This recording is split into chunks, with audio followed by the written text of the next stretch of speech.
Hello and good afternoon. Welcome to the Long-Term Care Ombudsman webinar. My name is Natasha Cronin and I'm one of the volunteer recruitment specialists for the agency. I can see that we have a few people who have joined us. Just a couple of housekeeping things.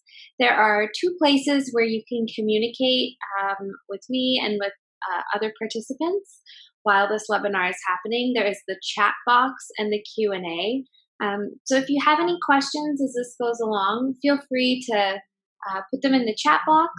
If I know I'm going to answer the question a little further down the row, I'll just keep going. And then, of course, at the end, there will be time to ask as many questions as you have. So my contact information is on the bottom of each slide. And at the end, I'll also provide you with my phone number. And you'll also receive an email from me after the presentation. So just to make sure it's working for everybody, you should currently on your screen see Oregon Long-Term Care Ombudsman with a blue background. And I have just changed the slide. So if that hasn't worked for what you're seeing, let me know in the chat. So this presentation takes about 30 to 40 minutes, depending on how many questions you ask. And you should be able to hear me through your computer speakers, although you can also join by phone. So we're going to go ahead and get started. So our agenda for today will focus on three primary areas of the agency. Actually four, sorry, I can't count anymore. They include the Ombudsman Program, residents' rights, volunteering, and then the application and training, if this is something that you're interested in pursuing. I love showing this picture here. It is of Sam and Carmel and Doug. They met at a training and have now been volunteering for 16 years. And although we only ask our volunteers to commit to a year of volunteering, many of our volunteers stay for quite some time. They build relationships and friendships with fellow ombudsmen, and these three are a prime example of that. So let's begin with the definition of ombudsman. The word ombudsman was borrowed from the Swedish, where it means representative. In the early 1800s, Sweden became the first country to appoint an independent official known as an ombudsman to investigate complaints against government officials and agencies. The first use of the word in the English language was in the late 1950s, and it maintained its original use. Now, the long-term care ombudsmen are also known as advocates. They are resident-directed and strive to bring resolution to the concerns of the residents. And in the next few minutes, our goal is to provide insight into the role of the Certified Ombudsman Volunteer and the agency. The Oregon Ombudsman Program has been operating since 1981 to provide advocacy for Oregon's residents in licensed long-term care facilities with federal and state authority under the Older Americans Act. The agency is required to provide advocacy for residents living in licensed long-term care facilities. We are an independent state agency answering only to the governor's office. We operate very much like a nonprofit, and many of us at the agency have a nonprofit background. And then as of June 2018, and this number holds pretty true today, there are approximately 45,000 residents living in nursing homes, assisted living facilities, residential care facilities, and adult foster homes. I like to show this slide so that you can get an understanding of the size of our agency. You can see that we cover every licensed long-term care facility in the state of Oregon, and our staff is actually quite small. So pictured here is the state ombudsman, Fred Steele, and he was appointed by the governor in 2015.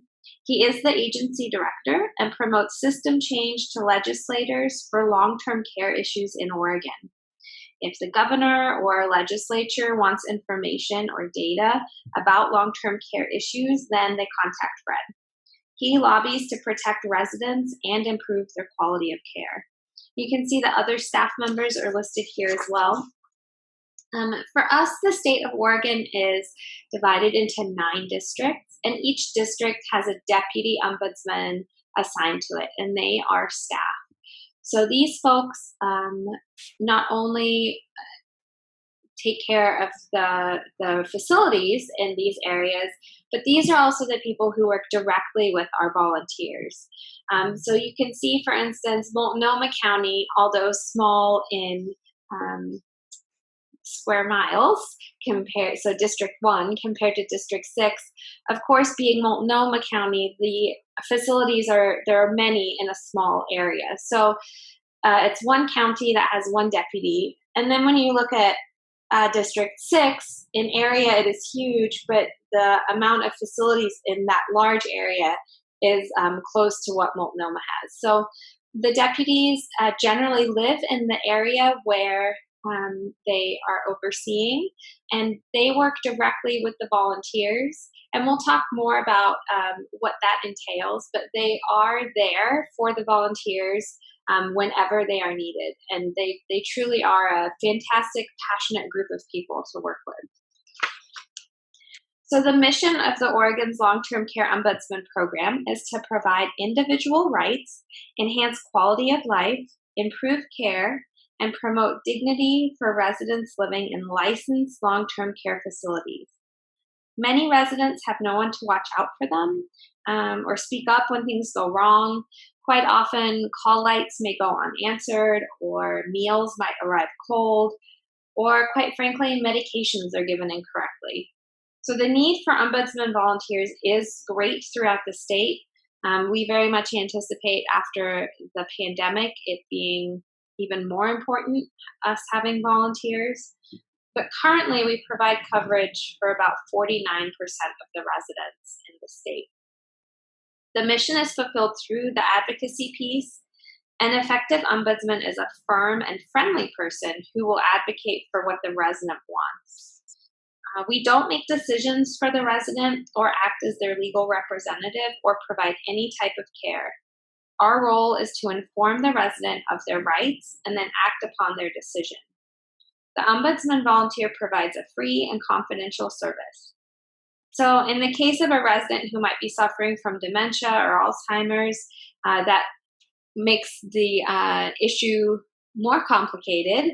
But in those special situations, we have some pretty intensive training around those types of issues at the training that we provide for our volunteers. So how is the mission accomplished? The volunteers are the strength of our program. 80% of the visits to residents are fulfilled by our volunteers. They are a huge part in ensuring the rights and dignity of the residents. The largest part of the role and time commitment is visiting the residents and listening to them. Our staff provides training on the proper way to conduct visits. This includes investigating when necessary and the next steps to take depending on the situation. So there are common components of the volunteer ombudsman role that are fairly prescribed. For instance, in the rare case of a neglect or abuse situation, there are very distinctive outline steps that we have to follow. But in other situations, volunteers really have the authority to try a variety of tactics until the resident is satisfied. The ability to apply common sense solutions to everyday problems is really important, and the ability of the volunteer to provide the follow-up is key to a successful case resolution. Volunteer ombudsmen are directed by the resident, and their rights are our first priority. So essentially, the resident is our boss, and if the resident doesn't give permission to act upon their concern, then the ombudsman may not proceed further. Sometimes being able to provide additional education is important, so the resident has an understanding of their rights, but residents have the right to live and make choices as if they were in their own home. Now, with the pandemic currently going on, our volunteers are not visiting the facilities. They are making regular phone calls. So those who are established in their assigned facilities are still very much in contact with their residents. But those facilities that do not have an ombudsman assigned to them because there's no volunteer, then there really isn't a lot of communication happening right now because of the situation we're in. All right, so you may be asking yourself, what is a long-term care facility? Some folks who take this webinar have extensive background in long-term care. Others really just want to help, and this is a first step in something they're interested in. So I'm just briefly going to go over the different types of facilities in Oregon. We have the CCRCs, which are continued care retirement communities, and they provide a full range of services and care based on what each resident needs over time. And they usually provide it in 3 main stages: independent living, assisted living, and skilled nursing. We then have the assisted living facilities, which provide 24-hour supervision, assistance, meals, and healthcare services, and this should be in a home-like setting. Those services include helping with eating, bathing, dressing, toileting, taking medication, sort of general things that you would need help with. And then social and recreational activities are also provided. And then you have the residential care facilities, and they have the same caregiving regulations as assisted living facilities. And they may have shared rooms or bathrooms that are shared, and usually don't provide kitchens in the rooms. If it takes one caregiver to help a resident out of bed or bathe, then the resident is sort of qualifies to stay there. So adult care homes are also known as adult foster homes. They are private homes, and in Oregon are permitted to have up to 5 residents who live together and receive care from live-in caregivers. There is no age restriction on adult care foster homes other than 18 and over. They may have a private room or share rooms. These homes offer a more home-like living experience, although programs and services often tend to be less robust. And the services range from light assistance to end-of-life care, which includes hospice and dementia care. So the skilled nursing facilities, or otherwise known as nursing homes, offer care to people who cannot be cared for at a home or in their community. They provide skilled nursing care, rehabilitation services, meals, activities, and help with daily living and supervision. And skilled nursing facilities can be temporary. For instance, if somebody has surgery, maybe gets their hip replaced and needs a place to go for rehabilitation until they're able to take care of themselves again, they would be in a skilled nursing facility and then leave once they are back to being able to take care of themselves.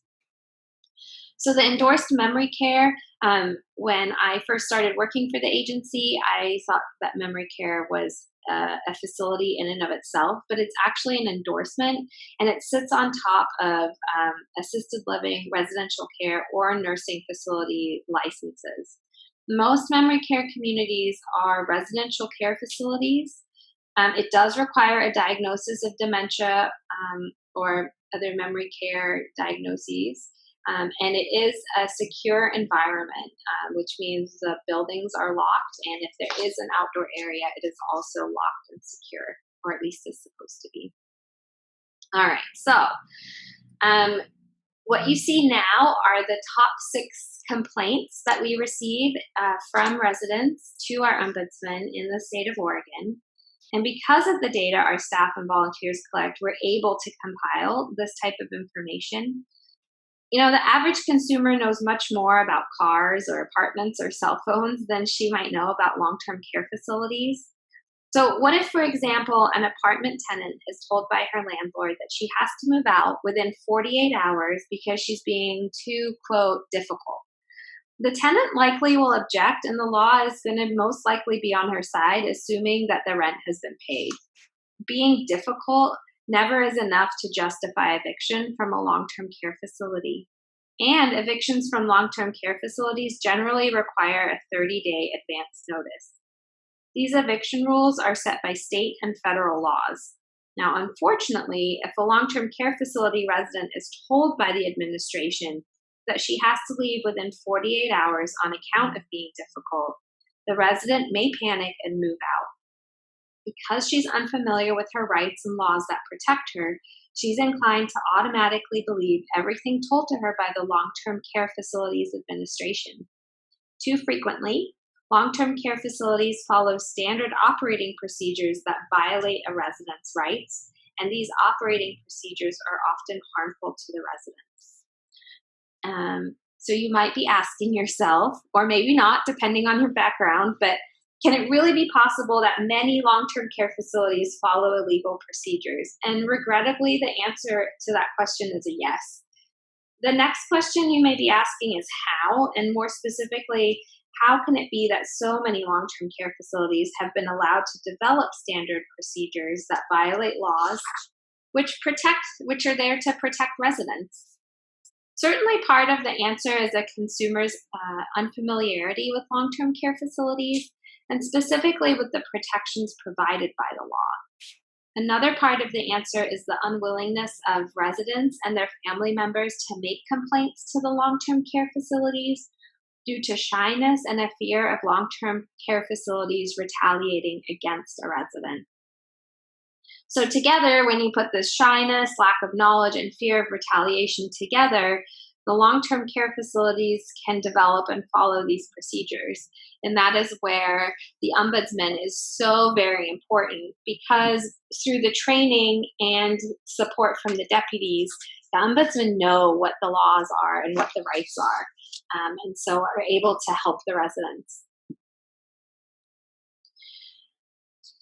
So, statutorily speaking, there are different rules that apply to different types of facilities. So, a nursing home versus an assisted living facility may have, they do have different rules. But regardless of what the rules are, residents maintain and actually even gain rights when they enter into a long-term care facility. They don't lose any rights. Life changes drastically for someone who moves from an independent living situation to a long-term care facility, and respecting the rights and dignity of those residents is of the utmost importance to provide a good quality of life. So I've got a little example for you here. So Frank has just finished his dinner in the dining hall, and he really enjoys mealtime because it's a time that he can sit with his friends and chat. They can talk about really anything they want. And as the meal wraps up, dessert is brought out, and Frank is really excited because he sees that chocolate cake is being distributed.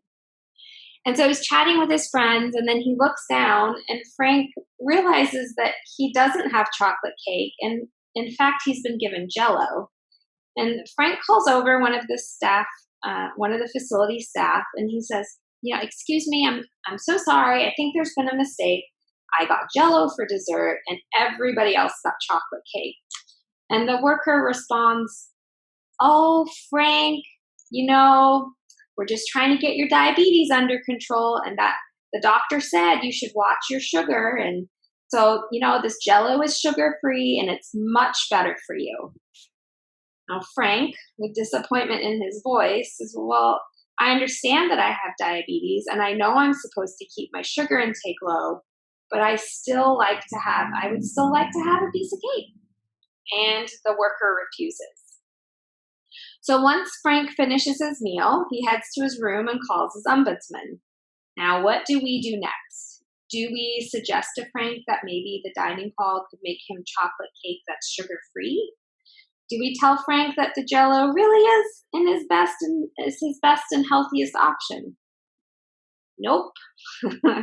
Frank is an adult. He is of sound mind, and Frank gets to make decisions for himself. When you want a piece of chocolate cake, do you have to ask permission of anyone?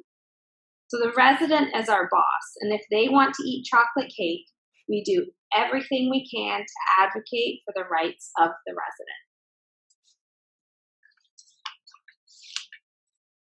And in that example, Frank was fully informed and understands the consequences of his choice.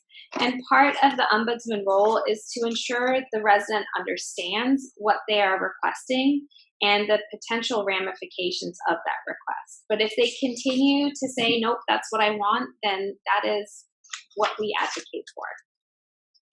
All right, so we're going to talk a little bit more in depth about the volunteers and what they do and what kind of training they go through. So the official title for an ombudsman advocate is a certified ombudsman volunteer.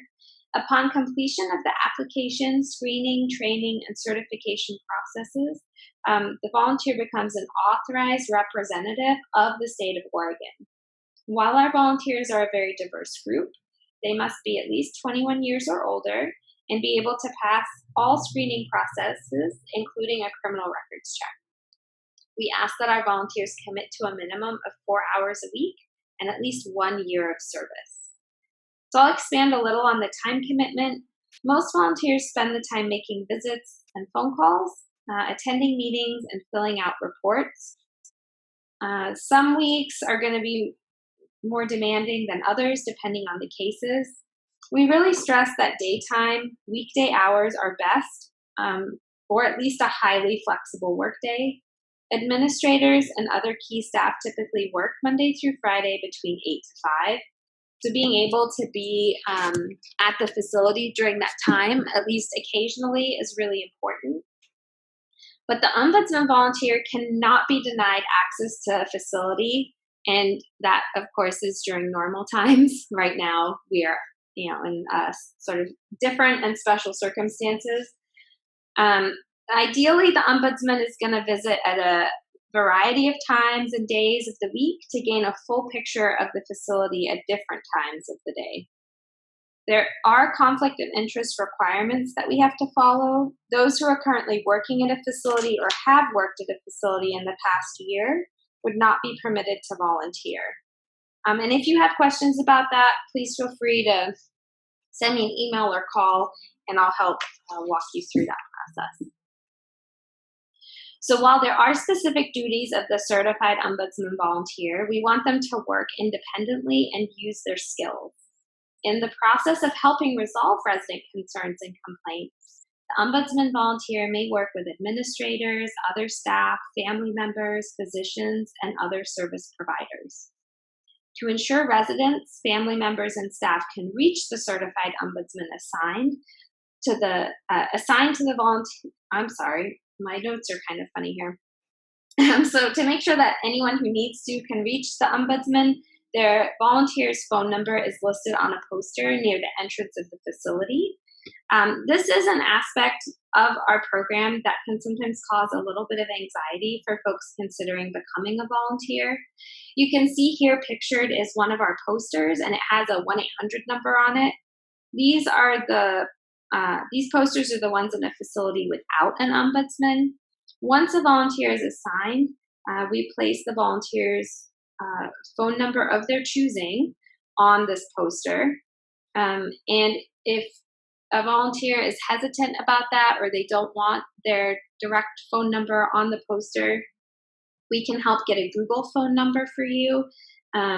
It's basically a way of linking a different phone number to your phone, and people can call that. But then if you no longer want to volunteer or use that number, you just end it with Google. It's free, but then they don't have your personal number. Some volunteers even choose to purchase a simple cell phone to use specifically for this purpose. If having your phone number on a poster is what's making you hesitate about becoming a volunteer, please chat with me about it. It's also important to note that the average ombudsman receives maybe a call or two a week. That might be different right now, but generally speaking, that's the case. And since our volunteers are not on call, it's perfectly appropriate to have a voicemail message that folks can call to leave a message on. Staff and fellow volunteers are available to answer questions, and asking questions is really encouraged. This volunteer position is a unique role, and the long-term care system is very complicated. Working with the facility to correct problems and monitoring resident care really does take time. The role of the certified ombudsman is a key component of the training to help ensure each volunteer feels well informed. When we talked earlier about collecting data, there is required reporting from our volunteers, and the input gives us the valuable data that is reported to the governor and the legislature. We don't know what the issues are unless our volunteers tell us. And ultimately, this reporting piece helps us improve the overall system. There are two types of reports that our volunteers fill out. One is to track their volunteer hours and what they're doing with their time and mileage and those types of things. And another is for documenting cases. The reporting system is online, and it was designed by volunteers, so it's easy to use, and it's pretty intuitive, and it is a cloud-based system. This helps with confidentiality since the information provided is stored on our secure servers, and it also means you don't have a stack of papers in your home. I will say, though, that if you don't have computer access or you just don't do computers and you want to fill out forms manually, that is an option. All right, so the process to apply to be a certified ombudsman is really easy.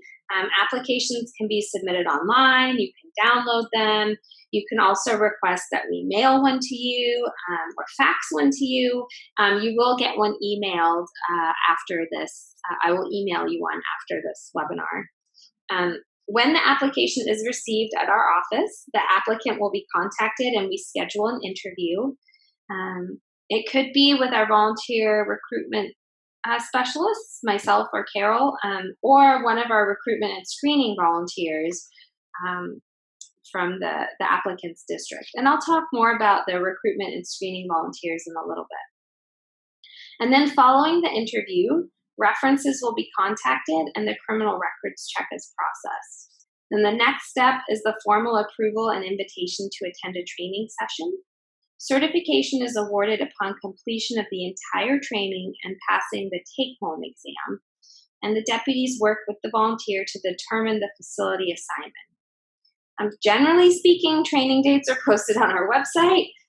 Currently, in these times that we find ourselves in, we are unsure as to when trainings will start back up. We are in the process of figuring out alternatives to our training. In our normal times, we add and delete trainings and adjust the dates depending on the number of candidates waiting to be trained in their location. But if you're thinking about applying, please do so because it allows us to figure out where we should have the next trainings, and your application is good for a year. So if you find yourself with a little bit of extra time right now, it's really a great time to apply. And the process from beginning to end of applying takes us about a month. And so it's good to get that in soon and then be ready to go to training when it starts. So let's cover the training process a little bit more in depth. First, I will keep in touch with you and send you any dates that we may have when we start back up. Generally speaking, our training sessions are 5 full days and we spread them out over a 2 to 3 week period. Part of the training experience is homework and a visit to the facilities with the trainer, a deputy, or an experienced volunteer. And then finally, there is an open book take-home exam, and the exam is designed for folks to succeed and is discussed throughout the training. The training covers rules, regulations, licensing of long-term care facilities, and the role of the ombudsman volunteer. And like I said, it takes about 30 days for the whole thing to be processed. So you can see here, I've left this slide in here because you can see how the dates generally work, that you might have 2 training days one week, then 2 the next week, and then 1 a little bit later on. So we spread it out so that you're not in a classroom 5 days in a row. I promised to tell you a little bit more about the recruitment and screening volunteers. Many of the volunteers that are recruitment and screening volunteers are also certified ombudsmen, but this is not a requirement at all. Our recruitment and screening volunteers help us with just that. They help recruit and or screen our volunteers. Some table at events, others help with interviews and making reference calls. We always need volunteers, so having extra help getting the word out is beneficial. We do have some volunteers who learn about this program and are interested in becoming a certified ombudsman volunteer, and then decide that what our agency does is really important, but that is not the role for them. And they then choose to just be, I shouldn't say just, but they choose to join the recruitment and screening committee and help us with that. Pictured here is Janice Johnson with her dog, Mr. Morgan. They go to a lot of events with me and help me get the word out about what our volunteers do. And I'll tell you, having that dog along often is a great way to get folks to come over and talk to you.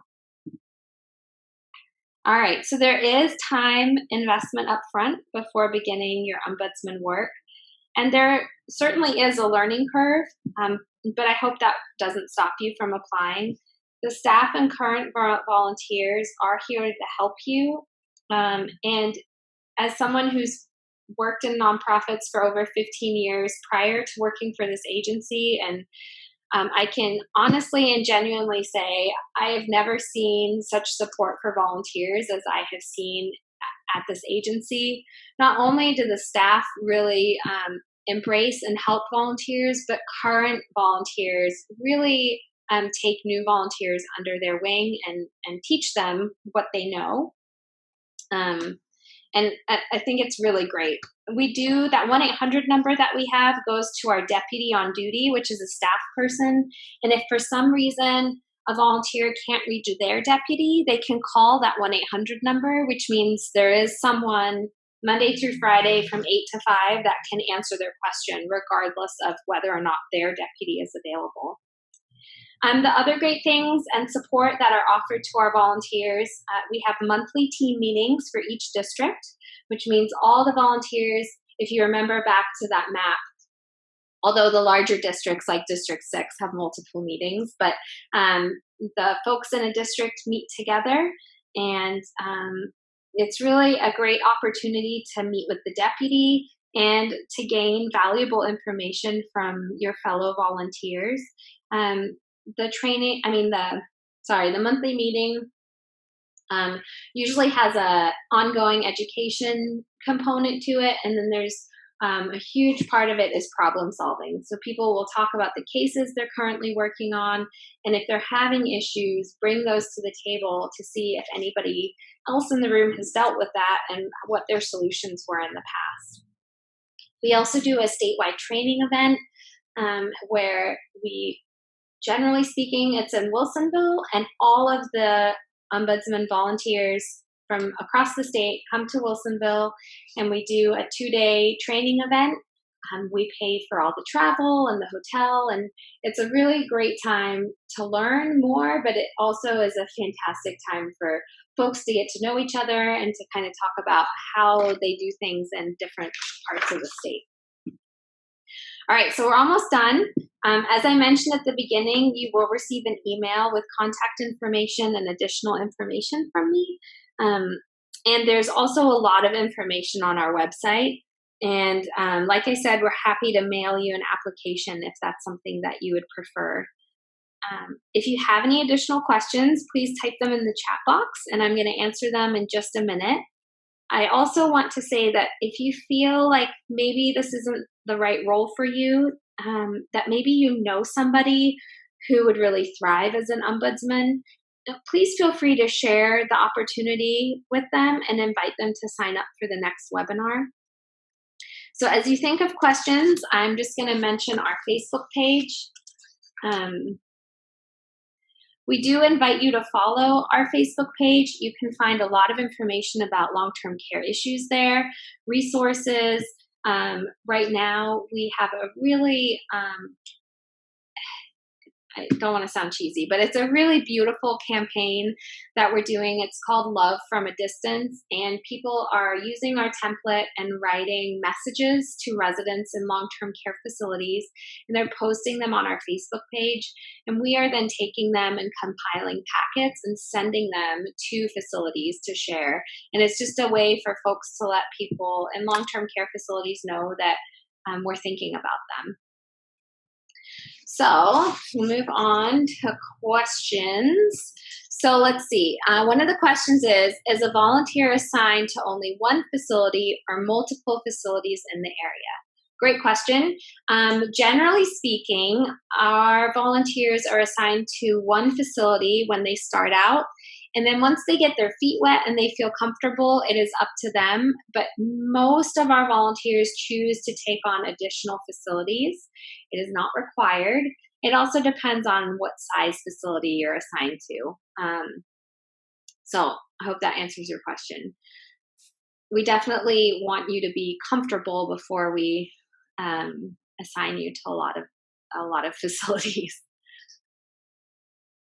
Okay. Another question is regarding a work schedule that currently this person works on Mondays and Tuesday. Is it reasonable to apply as the schedule is firm? Absolutely. I mean, you have 3 other days a week that you have available. So as long as you're not visiting the facility at 3 o'clock every Wednesday, that you're kind of switching it up, I think that is totally acceptable. I'm not sure when the team meetings are for the area that you're in, but that information is provided in the application packet. And if you happen to be working on the days that the team meetings are happening, your deputy is going to be able to work with you on that. All right, so let's see. So it says, are we referred to specific residents, or do the residents make their own referrals? Do we solicit issues? So the way it works is when you become assigned to a facility, you spend the first couple of months getting to know residents. Many of our new ombudsmen will go during meal times and kind of do the rounds in the dining hall. And then because not everybody goes to meals in the dining hall, they will then, their next step is to go door to door and introduce themselves. And then generally speaking, once a resident understands what the ombudsman role is and there's some trust and rapport that has become established, they are going to start telling you what's going on.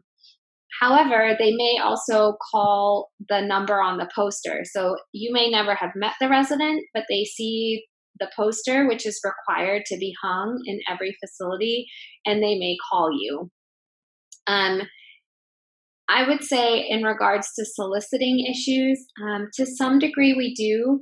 It's totally acceptable that if you walk into a dining facility and it's, you know that meals are going to be served at noon and it's 11:30, and you walk into the dining room and all the residents who are wheelchair bound have been placed at tables.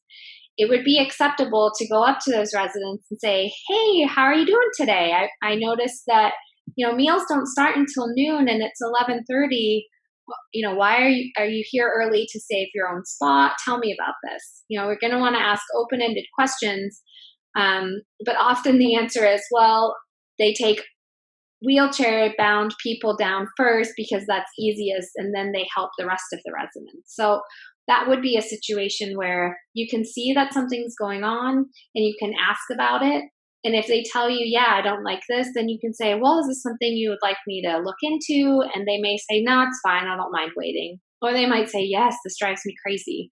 And then you can continue to meet with that resident and come up with a plan on how to solve the problem. Another question is there a conflict of interest if she's an RN? It would only be a conflict of interest if you are an RN within a long-term care facility within the last year. So we have actually a lot of volunteers that are RNs.